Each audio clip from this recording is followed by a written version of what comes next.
আজকে দুপুরের মেনু নিয়ে এসে আবার হাজির হয়েছি আমি। আজকে শনিবার, ছুটির দিন। কি রান্না করেছি তোমাদের সাথে শেয়ার করছি।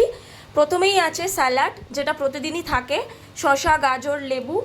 তারপরে রান্না করেছি হচ্ছে বাদাম দিয়ে লাল শাক ভাজা।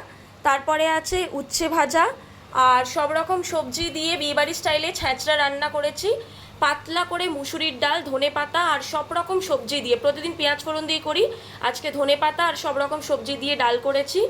আছে মাছের ডিম দিয়ে টমেটো দিয়ে ঝাল আর মাছের ডিমের বড়া। তার সঙ্গে আছে হচ্ছে খেজুর, আমসত্ত্ব, কাজু, কিশমিশ, টমেটো দিয়ে চাটনি। এটা আমার বর খুব ভালোবাসে, ওর জন্যই বানানো। আর যেটা না থাকলে খাওয়া দাওয়া অসম্পূর্ণ, সেটা হচ্ছে সাদা ঝরঝরে ভাত। এই হচ্ছে আজকে আমাদের লাঞ্চের মেনু। কেমন লাগবে অবশ্যই জানাবে। প্রতি শনিবার আমার শাশুড়ি, শ্বশুরমশাই আর আমার ননদ আসে, তোমরা জানো। তো ওদের জন্যই আরও বেশি করে রান্নাবান্না করলাম। তোমাদের কেমন লাগলো অবশ্যই জানাবে।